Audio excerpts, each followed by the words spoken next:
दोस्तों कैसे हैं आप सभी। स्वागत है आप सभी का यूएनएस मास्टर क्लास के आज की इस काफी धमाकेदार वीडियो में। दोस्तों हाँ जी, आप बिल्कुल सही थंबनेल को पढ़ के यहाँ पर आए हैं।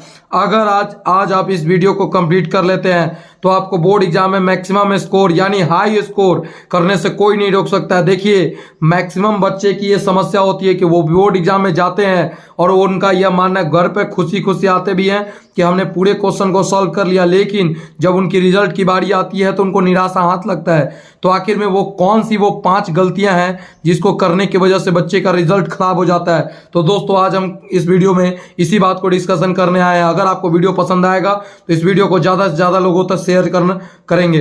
चलिए दोस्तों वीडियो को शुरू करते हैं। देखिए हमारा क्या टाइटल है, how to score highest marks in board exam. देखिए नंबर तो सब लाते हैं, लेकिन हमें तो लाना है हाईएस्ट मार्क्स है, क्योंकि मुझे पता है जैसे जैसे आपकी याद रखिएगा, जैसे जैसे आपकी नंबर अधिक आती है 450, 440, 460, वैसे वैसे आपके एक एक नंबर की कदर बढ़ जाती है। एक नंबर से आपका टॉपर रैंक छूट जाता है। अतः दोस्तों ये वीडियो कहीं ना कहीं आपके लिए बहुत इंपॉर्टेंट होगा। देखिए दोस्तों, हम आज इस वीडियो के तहत कुल 5 बिंदुओं को चर्चा करने वाले हैं। सबसे पहले हम एग्जामिनेशन हॉल के बारे में चर्चा करेंगे कि हमारा एग्जामिनेशन हॉल में जाने के पहले क्या हमारी प्लानिंग होगी, क्या स्ट्रेटजी होगी। दूसरा, जब हम एग्जामिनेशन हॉल के अंदर पहुंच जाएंगे तो हमारी टाइम मैनेजमेंट क्या होगी।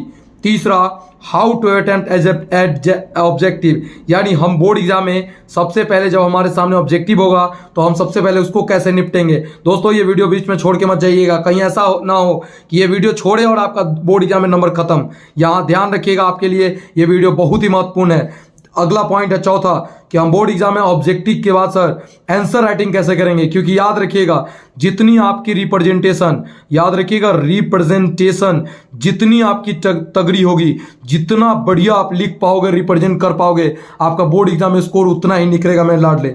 और अंतिम पॉइंट है कि हम डिस्ट्रैक्शन से कैसे बचेंगे और हमारे एक दिन के बाद अगले दिन का प्लानिंग क्या होगा, यानी एक दिन एग्जाम देने के बाद अगले दिन की प्लानिंग क्या होगी। चलिए दोस्तों हम एक एक करके चर्चा करते हैं और वीडियो को लाइक शेयर जरूर कर दीजिएगा। दोस्तों बढ़ते हैं, पहला पॉइंट हमारे पास आ गया है, एग्जामिनेशन हॉल में कब पहुंचे।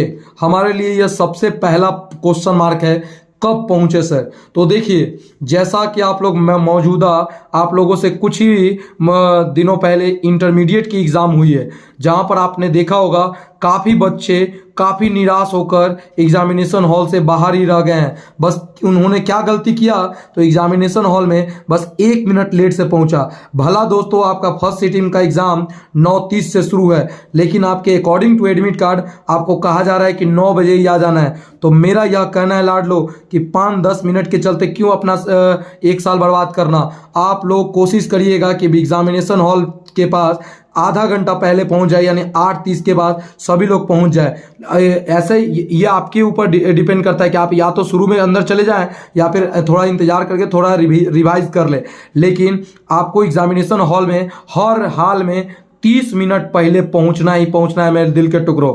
चलिए दूसरा पॉइंट हमारे पास सबसे इंपॉर्टेंट है, ध्यान दीजिएगा।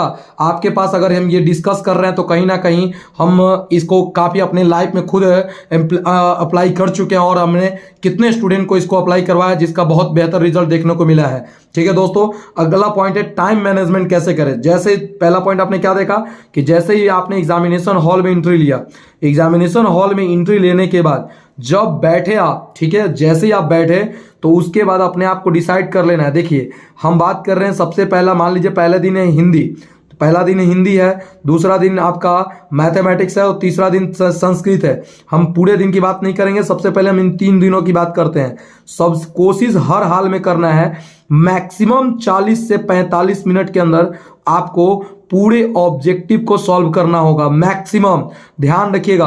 अब ये पॉइंट आता है कि सर ये कैसे, ये बोल देना आसान है सर, हो पाएगा। मैंने कहा देखिए ऑब्जेक्टिव सॉल्व करने का तरीका, जैसे मान लीजिए आप ऑब्जेक्टिव का क्वेश्चन पेपर आप देख रहे हैं, क्वेश्चन पेपर को जैसे मान लीजिए क्वेश्चन नंबर 1 है, एक पेज में मान लीजिए 3 क्वेश्चन है, मुझे क्वेश्चन 1 का लगा कि बी है तो यहाँ पे क्लिक जो लगेगा पहले कंफर्म है पहले उसको टिक आउट कर दे, जिसमें थोड़ा सा भी कैलकुलेटिव लगेगा छोड़ दीजिए, क्योंकि बनान आपको 100 में किसी 50 का ही उत्तर देना है लाड लो। तो सुनो, जैसे 1 का बी मार लिए ना, तो लगले दे देना 1 नंबर। ये इसका मतलब क्या, जैसे 2 नंबर नहीं आया तो छोड़ दो, 3 अंक का फिर ए मार लिए तो यहां दे देना 2। इससे क्या होगा कि जब जैसे ही तुम इधर साइड में काउंटिंग करते चलोगे तो तुमको पता चल जाएगा कि कब तुम्हारा 50 पूर गया और तुमको गिनने की आवश्यकता नहीं पड़ेगी। तो याद रखिए 40 से 45 मिनट आपको देना है मैक्सिमम ऑब्जेक्टिव पर।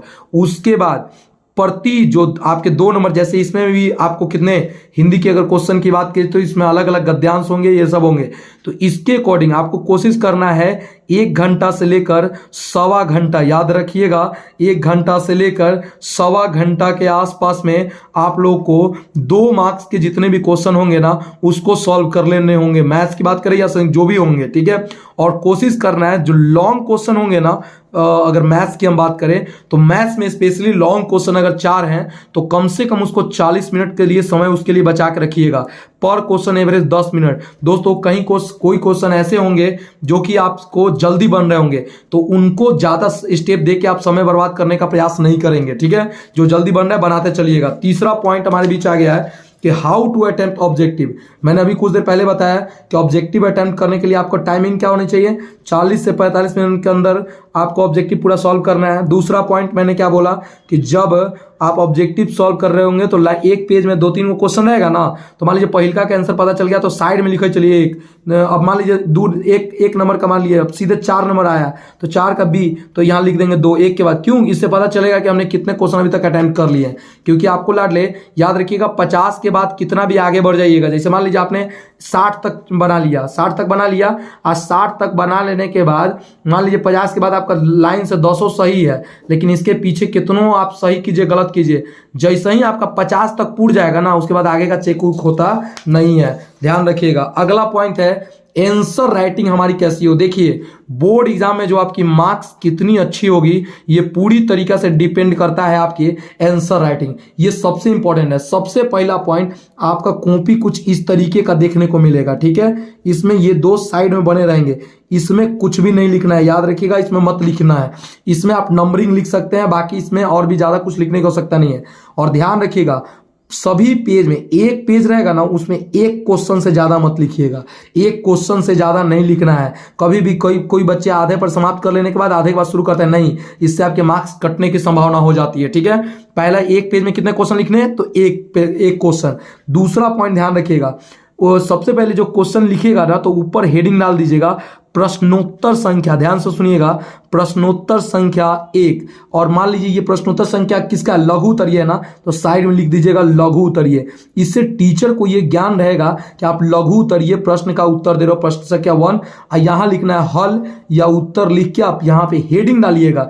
और ये सारे काम जो होने चाहिए वो किससे होने चाहिए, ब्लैक से। आपको ये ध्यान रखना है कि जब आप एग्जामिनेशन हॉल में जब कॉपी लिखिएगा ना तो आपको समझना है आपको एज ए टीचर काम करना है।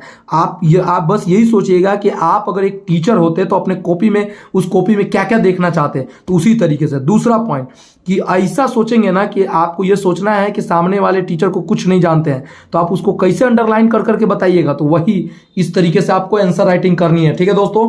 अगला पॉइंट है हमारे पास अंतिम, डिस्ट्रैक्शन एंड नेक्स्ट। सबसे पहले डिस्ट्रैक्शन का मतलब समझिए, बिहार बोर्ड का एक रीति रिवाज बन चुका है कि ये क्वेश्चन लीक होगा, क्वेश्चन लीक होगा। लाडले एक बात बताएं, कोई क्वेश्चन लिख के फिर मत रहिएगा, बहुत बच्चे इंतजार करते हैं, इसके चलते वो गलत क्वेश्चन के शिकार में आ जाते हैं। देखिए कोई क्वेश्चन लीक होने वाला नहीं है, क्योंकि आपको पता है कि केंद्र सरकार ने बहुत भयानक जुर्माना लगाया है, या तो 1 करोड़ का जुर्माना या तो 10 साल तक का जेल। हमको नहीं लगता है कि इतना बड़ा कोई आदमी रिस्क लेने वाला है। तो कोई अगर लीक भी करता है ना तो वो रॉन्ग क्वेश्चन को लीक करेगा, जिसके पर फिर में पढ़ के आप जो भी पढ़े रहेंगे उसको भूल जाएंगे। तो ये डिस्ट्रैक्शन से बच जाइएगा कि ये। दूसरा पॉइंट, नेक्स्ट डे प्लानिंग क्या होगी। जैसे मान लीजिए किसी दिन आपका पेपर खराब चला गया, मान लीजिए पेपर लगा कि नहीं सर मेरा हिंदी का पेपर अच्छा नहीं गया, तो लाडले जो एग्जाम हो जाए उसके फेर में मत रहिए। हो गया हटाइए उसके क्वेश्चन पेपर को, और अगला दिन मैथ है तो उसके लिए भीड़ जाइए। मैथ खराब गया, अगले मतलब भीड़ के एक एग्जाम कंप्लीट करने के बाद अगले एग्जाम को लेकर आपको भीड़ जाना है। ये था हमारा नेक्स्ट स्ट्रेटजी। अगर ये नहीं समझ में आया है तो इस वीडियो को दोबारा देखने का प्रयास करेंगे, और इसके बावजूद भी अगर ना समझ आए तो ये मेरा पर्सनल नंबर हम दे रहे हैं दोस्तों, इस नंबर पे आप आराम से कॉल करके हमसे पर्सनल सजेशन भी ले सकते हैं। क्यों? क्योंकि हमने 2017 बैच में हमारा भी पूरे स्कूल में प्रथम स्थान था, पूरे स्कूल टॉपर थे हम भी। तो कोशिश करिए, हमने तो स्कूल में ही बाजी मारा और आपकी बारी है, आप कैसे कितना आगे जा सकते हो, चले जाओ लाडले, यही मौका है अपने आप को कुछ साबित करने का। मिलते हैं दोस्तों एक नए वीडियो के साथ, तब तक के लिए जय हिंद। चैनल को जरूर सब्सक्राइब करिएगा।